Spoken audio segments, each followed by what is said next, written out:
Hi, this is Zaria. I got a question in my Restore membership about divorce and addiction. And I know this is a very common issue, and I wanted to be able to address it for everybody. If you are going through this, if you're going through divorce, 1 in 50% or 1 in 2 marriages end. And it's not easy talking to children about it and discussing what is going to happen. And it makes it even more challenging when there is addiction involved. So I want to be able to, I'm going live, and this is public on YouTube and Facebook. So I want to share a few ideas with you on dealing with or communicating with our kids when this is happening. First, I'm going to share what not to do. The first thing is ignore it. Just pretend it doesn't happen and not tell the children anything. This is going to create such insecurity and instability where they don't know where they're coming or going. Next is to cover it up.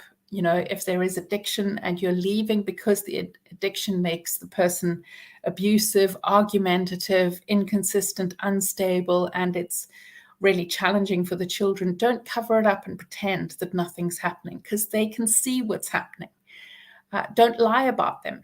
If they've gone out drinking, don't lie to them, because otherwise your relationship is not a foundation of trust and truth. And then they will learn that that's the way to relate. These conversations are not easy, but they're really important to have in a truthful, honest way. Next, don't dismiss or minimize it. If the children are angry or upset or worried, don't say to them, it's nothing at all. Don't worry about it. Be real with it. Addiction has a lot of issues around it. And don't bypass, go, it's fine, it's all happy, don't worry about it, it's all good, because that teaches the children that they can't be real with you, that they can't share the depths of what is there. When we dismiss them and say it's nothing, they learn that their big feelings don't matter to us. To you, you might be trying to say this is an adult issue, not a child issue, but you're minimizing what they feel, and then they don't know what to do with these emotions. So we really need to support them in processing what is going on, and I'll speak about that in a bit. You have to remember that when you're discussing it, you want it to be age appropriate. So you want to be speaking at each stage very differently. When you're talking to a teenager and they're starting to drink, you want to talk to them about how alcoholism can be genetic, and you really don't want them to follow down that route. So they need to monitor what they're drinking or what drugs they're taking. Younger kids, especially under 10, are very me-centered, and their biggest thought is it my fault? Did I do something wrong? Do they have to drink because of me? Is there something that I've said or done? And it can be really scary. Alcoholics Anonymous, or Children of Alcoholics, say that there are 7 things that you want to ensure that the messages that you're sharing. I didn't cause it. I can't cure it. So I didn't cause it. You're not to blame as a child. You didn't do something wrong. I can't cure it. There's nothing that I can do to stop what is happening. I am just a child. I can't control it. I can't hide alcohol. I can't stop it. I can't control what another adult does in their behavior. I can care for myself, so I can remove myself from a situation. And I need to care for myself so that I stabilize and I'm healthy.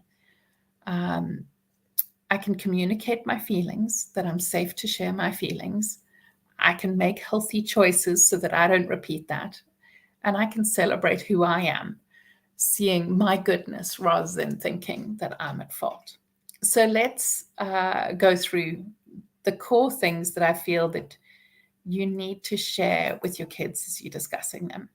I've said it before and I'll say it again, I'm sure, is to ensure that the kids know that both the divorce and the addiction is not their fault, that they didn't do anything wrong. But on the other side of that, folk who have got addiction, the kids need to know that it's a disease and that it's a disease to numb the big feelings that they have because they didn't get taught emotional regulation. Looking at the research that goes into addiction, the biggest issue is that folk don't know how to deal with their own emotions, so they drink to numb them. So when they're going through difficult times or trauma is arriving from childhood, or they are going through rejection or relationship struggles, then they don't know how to deal with the feelings because they've never been taught how to. And at some point they began to numb them, and that caused the addiction. And then that's the only way that they know how to do it. I was chatting to somebody who was an addict who was trying all sorts of different things. And I said, unless whatever program you go to for addiction has a component on learning how to manage your emotions, then it won't be effective. If it's just about going cold turkey, it doesn't change the fact that you haven't learned how to deal with your emotions. So that's really essential, that the child understands that the issue is because of this disease, and the addiction doesn't make the person a bad person. They're just struggling with this disease because they haven't been taught emotional regulation. And so when they have big feelings, they drink. The challenge with drink is sometimes those big feelings come out on other people through abuse. And so that makes it not safe to be around. And that's why the divorce often happens. The next thing they need to know is that they're there for them as a parent, that they can come to you with whatever they're feeling and that you will make them safe. And if they approach you about a conversation, it's okay to say, hey, let me finish cooking, and then I would like to talk about when we're all full up and we can have a calm, safe, relaxed conversation where there isn't a rush, because I don't want to rush you, because I want to be able to hear you deeply and fully so that you know that you matter and I'm hearing you. It's completely okay to say, I want to be able to talk this and give you my full attention. And right now I'm distracted because I'm driving and I want to be able to talk to you. The challenge with some kids is that they talk about it when it pops in their head. And then if you bring it up later, they're like, no, I'm not worried about that anymore. So you know your child. If there's somebody who you're able to say, just hang on a minute, we're going, let me finish cooking so that we are full, calm, relaxed, and then I can give you my full attention. You want to keep the conversation open, keep talking and exploring. One thing that I did with my kids is quite frequently, sometimes if we were going through stressful times, nearly every day, I would put paper and crayons. I have these big block crayons that I would put on the table, and then we would just draw our feelings and talk about the feelings that were there. And there's a distinction. A lot of people say, you mustn't say anything bad about the other person. And this often means for some parents that they won't speak about the other person at all. And in my case, I was so determined not to speak badly about my ex to my kids that my kids felt that I wasn't empathizing with them enough, because when they shared what was happening with their dad, I would point out good things about their dad. And one day I got pissed off with how he had treated me. And they were like, finally, you're being real. And they said, it just makes it so much easier when I am empathizing and validating what they are experiencing. So empathy looks like if they say, I'm scared that dad's not going to come around, or I'm angry with dad. It makes sense that you're angry. Tell me more about your anger. What's it like? How does it feel in your body? What thoughts does it make you think? What do you wish you could say about it? In that, you're not saying anything against the other parent, but you are giving the child a complete range of ways to be able to speak about their feelings, of how the feelings impact their body, how it feels in their energy, how it makes them think about themselves and about him or her, so that they get a chance to be fully real with what is there. So that's empathizing, of saying it makes sense, you feel like that. Tell me more how it feels in your body or in your mind. And then validating. Yeah, that's a valid way to feel. I really can understand that. You want to lovingly witness whatever they're feeling without shaming them, just absolutely welcoming what is there. And I've said, written in my notes, you don't want to make excuses or defend the other person. So, for instance, if they haven't arrived, you don't want to make an excuse or defend that they haven't arrived. You want to be real with them without speaking against them, but just being factual. Your dad's struggling right now, or your mom's struggling right now with their disease, and sometimes because of that they aren't able to arrive, and it's not your fault, and I wish that they were here, and I wonder how you feel, so that it gives them a chance to be able to process what is there. I've said before that you want to be age appropriate, and you can tell how much the child needs to know by the questions that they're asking. For instance, my daughter didn't ask questions about sex. Well, not really ever, but my son asked about them earlier because he read a lot more than she did. And so he was coming across it and didn't know what it was. So I answered that for him much earlier than I did for her. It was 3 years later. So answering depending on the child's age level in themselves, not their chronological age, but their emotional age. You want to also ensure that and reassure them that they are loved and cared for. When we went through a really challenging time, I did a love meditation every morning where I would say, we would lie in bed together and I would say, I love you toes, feet, and go up our bodies. For those in my Restore membership, you have those videos that I did with my kids every day, so that you are filling them up with love, so they know that they're cared for no matter what's going on outside. And I did that when my kids were tiny.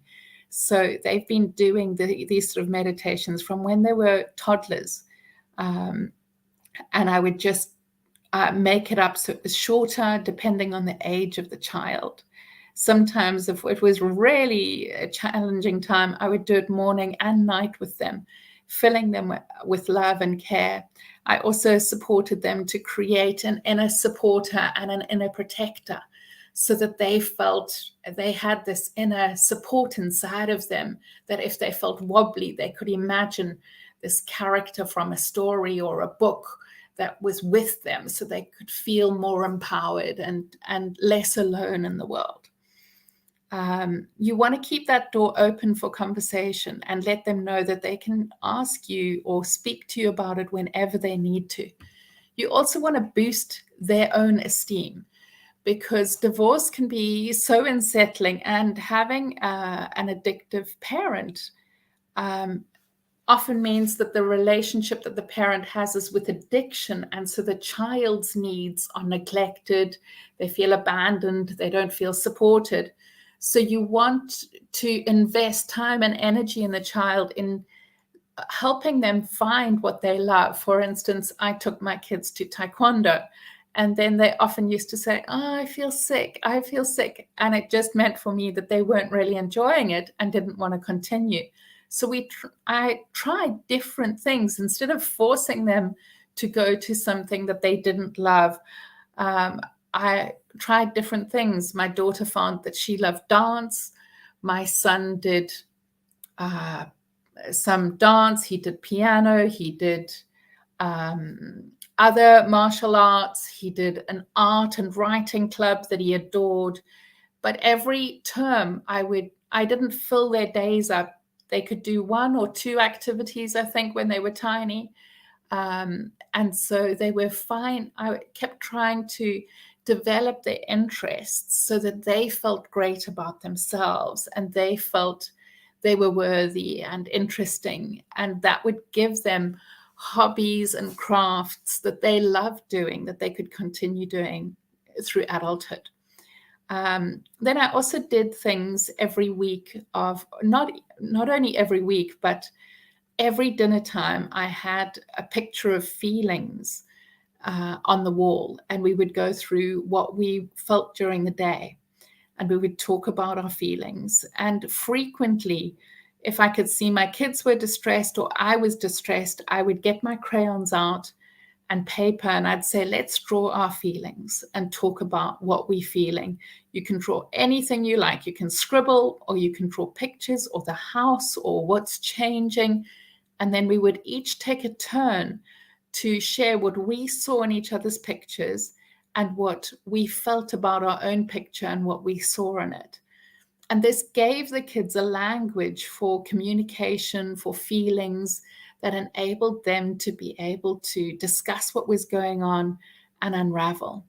And you want to speak about it in a way that is like, not like, I see this and this, but it's like, I'm wondering what that feels for you or what that means for you, without using the language like, well, that's a great drawing, that's a lovely drawing, because especially when a child's self-esteem is quite fragile through divorce and addiction, those sorts of comments can lead kids to going, well, I'm not doing it anymore because actually I'm not good inside. So you want to leave all value judgment aside and just comment on what you see. Wow, I see a lot of green here. I'm wondering about what the green means. Or I see a house and people. I'm curious what's happening for the people in the house. So that you are being curious rather than putting a value judgment of, oh, this is great, or, oh, that's wonderful. I'm just seeing in my, oh, yes. And then the final thing that I think is really, really important is to ensure that you are teaching them regulation and emotional processing skills. This reduces impulse control when they get older, so they're less likely to get into addiction, and it helps them to be able to calm themselves, process their feelings, and express their needs in a healthy way, and that way they don't need to numb their feelings as an adult. So I really hope that helps, and I am sending you love. It is not easy going through divorce.